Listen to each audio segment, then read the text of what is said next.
Deus se agrada de pessoas que cumprem com os seus propósitos, honram os seus propósitos. Porque hoje muitas pessoas saem da presença de Deus porque elas não cumprem com o que elas determinaram. São pessoas que oscilam, hoje que é uma coisa, amanhã que é outra, e fica naquela ansiedade de ter, que acaba quebrando o seu voto com Deus. E quando a pessoa quebra o voto com Deus, ela faz voto com o diabo, ou ela serve a Cristo ou serve a Satanás. É bíblico isso. Então a gente vê muitas pessoas na igreja quebrando votos e achando que é de Deus, achando que Deus vai se agradar. Deus não se agrada de pessoa que quebra voto, Deus se agrada de pessoas que é fiel nos seus votos. O exemplo foi Ana. Ana, ela disse: ó Deus, se o Senhor me der um filho, eu te devolvo ele. Deus viu no coração de Ana que ela iria cumprir com o voto, por isso deu filho a ela, por isso honrou ela. E Ana cumpriu com o seu voto, foi para o altar e entregou Samuel. Com isso Deus abençoou ela muito mais do que ela tinha pedido. Quando a pessoa honra Deus, Deus honra ela. E as pessoas não têm essa visão. Aí elas fazem um voto com Deus no altar do Senhor e chega lá depois quebra esse voto.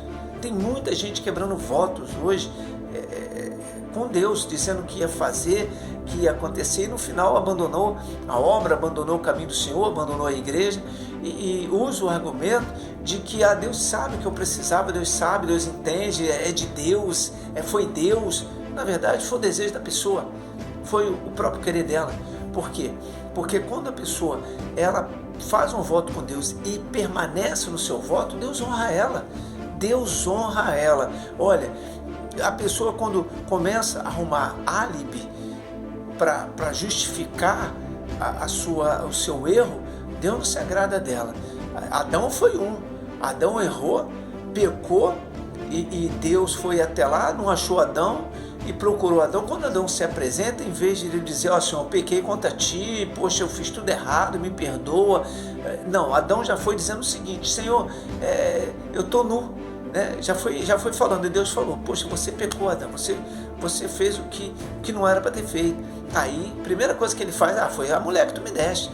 E aí Deus vai até a mulher: foi a serpente. Quer dizer, a pessoa sempre tenta justificar o problema que ela arrumou, em vez de tentar se arrepender dele, dizer: ó Deus, eu me arrependo. Davi uma certa vez falou: enquanto eu escondia os meus pecados, meus ossos se consumiam. Quer dizer, eu ia morrendo, definhando, mas no dia que eu confessei ele, o Senhor foi comigo e eu fui livre daquele mal. Se você quer ser livre desse mal que você tem vivido, dessa situação que você está passando, confesse a Deus os seus erros, suas falhas, fale com Deus, se arrependa do pecado. Deus se agrada disso e cumpra com seus votos, cumpra com as suas obrigações como cristão. Deus vai te honrar abundantemente, como honrou Ana. Falta a pessoa ter coragem de cumprir. Ela cumpre com tudo de errado. Ela é fiel a tudo que é de errado, mas não é fiel a Deus, não é fiel no altar de Deus, por isso continua dentro da igreja pagando preço. Ou sai de uma igreja, vai para outra, que vai para outra, que vai para outra, que vai para outra, nunca se firma. E o diabo gosta disso, porque a dúvida procede dele. Então, quando a pessoa começa a ficar indo para um monte de lugar, fazendo um monte de coisa, e não tem um propósito forte, um propósito firme, ela tem dúvida, e a dúvida procede do diabo, e o diabo entra e destrói a vida dela. E o maior propósito do diabo não é acabar com o casamento dela, com a vida financeira, com a saúde. O maior propósito dele é levar a alma dela para o inferno. Por isso, vigia nas ações que você vai tomar.